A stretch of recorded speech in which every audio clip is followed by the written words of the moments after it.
Yesterday, I went to 2 meetings that really showed the dichotomy of being a surface pattern designer. And I wanted to talk today about those experiences and what that has meant for marketable artwork. So, yesterday, the first meeting I attended was a local networking event for creatives and makers. And one of the people I met there was talking about how being a creative has meant wanting to create beauty, wanting to make beautiful things, and not being so worried about the business side of things, not being tied to the idea of creating something that will make money, because for him it was important to create beauty. That was what being a creative meant to him. Right after I left that networking session, I joined a meeting for a product trend brainstorming session for a big box store that has tens of thousands of stores in the United States. And this is where all their product designers, their creative directors talk about what type of trends they're going to need for the seasons coming up. And, me and the people that I'm working with are talking about what is coming up, what's trending in product, and what kind of, colors and motifs and styles they should be looking at and thinking about. And the thing that I've learned working with this company and from my experience working in-house is that buyers for these type of large-scale stores are buying millions and millions of dollars of product each season. And they have to commit to certain styles and palettes and things like that. And they have to commit lots of money to those styles and palettes and trends. And they don't have the room, they don't have the margin to take huge risks, to make something just because it's trending or just because it's beautiful. They need to buy things that they are confident that their customers will actually purchase and that they will make money on. They don't have room for error where things might end up in the sale bin, in the clearance bin, and they might not make the money back on buying all the buy-in that they have to do to fill their product shelves. Because of that, they wait to see what is selling consistently in the market before they commit to a new idea. So looking at those 2 meetings, looking at the makers and the creatives who want to create something for beauty's sake, and then looking at the art directors and creative directors who have to think about their customers and their budget and what is actually going to sell. This is the problem with being a surface pattern designer. This is the eternal struggle of the surface designer, because we're artists and we want to be creative and we want to experiment with our craft. We don't want to just do what everyone else is doing. And our very job description is to create art for the mass market, the mass produced. And so we need to be conscious of what is actually selling. Now, it is not just this company that I was on the trend call with. In my experience, art directors across the board for larger companies are looking for what is 10% fresher than what happened last year, what's already selling in stores. They want something new. They say they want something fresh, but really they just want a little bit of a different look from what's already selling. It is our job to look at what is currently happening in the market, what's currently successful, what type of art, design, illustrations are currently working on products.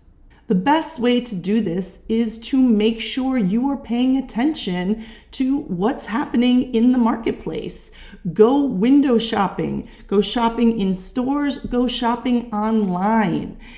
See what motifs, what styles, what colors, what trends, what scale of artwork is currently working on products in a category that you are interested in. If you can sort by the great thing about shopping online is, you can filter price high to low, you can filter all these things. If you can sort by what's selling most, what's most popular, that's even better. You're seeing the things that are selling currently that are the most popular. Learning that information is such a key part of the research of being a surface pattern designer. When you take that information in, you want to know what aspects of what's currently selling resonate most with you and the type of art that you like to do. In this business, it's not about recreating or changing what you do to fit into the mold of what's out there. It's about finding a product category that works best for the type of art that you do and highlighting the things about your art that are the most prominent and successful in the marketplace.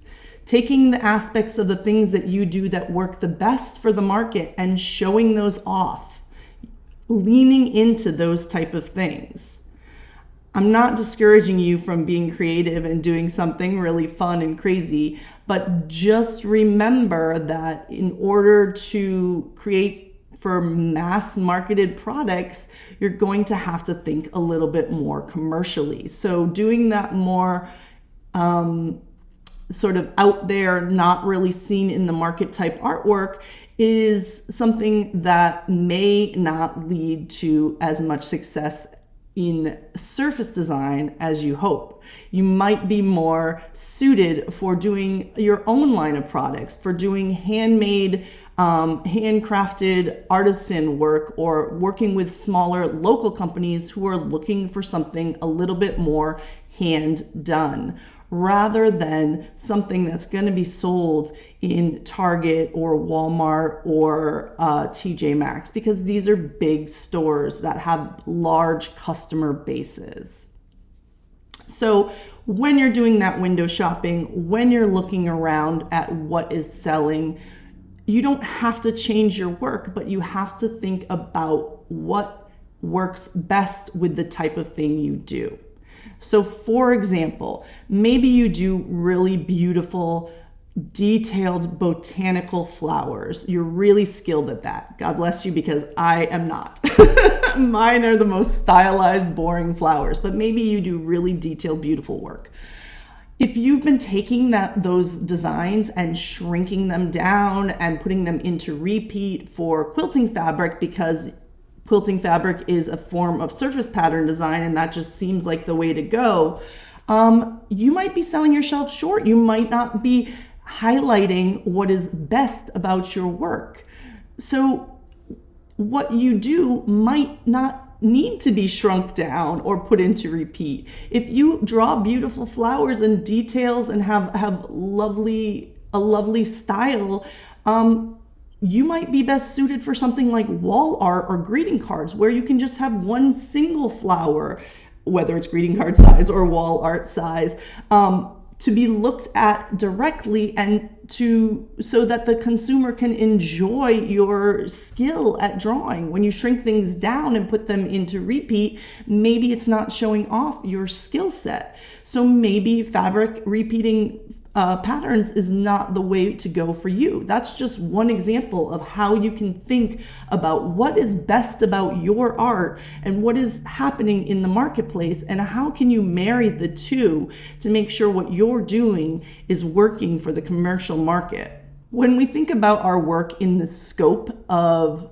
different types of art disciplines, graphic designers, for example, their main job is to organize and make information clear.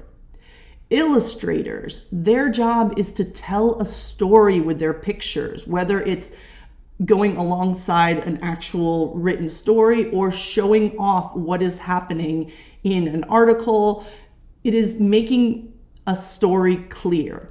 For us, for surface pattern designers, we're creating purely decorative work. But unlike fine artists or handcrafted makers, our work is being mass produced. And that means it needs to have commercial appeal. So if that commercial aspect doesn't sit well with you, if you're feeling like I'm talking about selling out, if you're reacting to this video in a way that's like, this doesn't sound like something I'm interested in, it's possible that surface pattern design isn't for you per se. To mass produce your art isn't fitting well with you.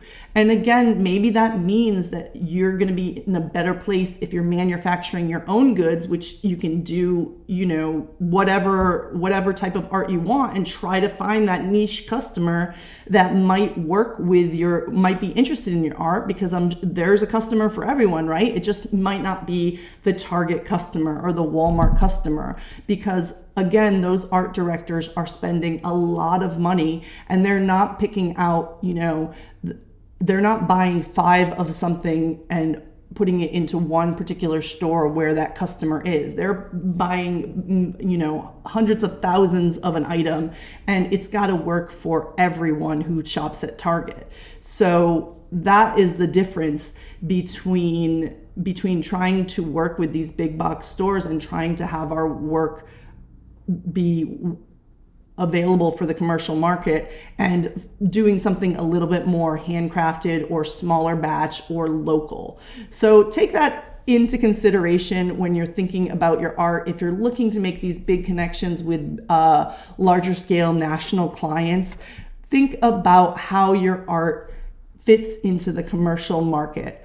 And if you're interested in thinking about that a little bit deeper, if you think you need a little bit of help with that, Successful Licensing Collections is a course of mine where I talk about my process for developing work that really hits in the commercial market and is perfect for that mass marketed, mass produced type items, like those beautiful notebooks we find in TJ Maxx, and like those gorgeous mugs and planners and sheets that we find at Target, and all those other places that we would love to get our work into. Crate and Barrel and the dinnerware that we see at Anthropologie. These are the type of things that are mass produced and that Successful Licensing Collections can be helpful with, and market research can be helpful with. Head to elizabethsilver.com/learn if you want more straightforward support with surface pattern design and creative business. Learn all about how to create successful licensing collections, how to build your surface pattern design business, how to quickly get a pitch out to a potential client, or how to use Adobe Bridge. And be sure to check out some targeted help I have with portfolios and my free workshop ready for surface pattern clients. There's a lot to see at elizabethsilver.com/learn.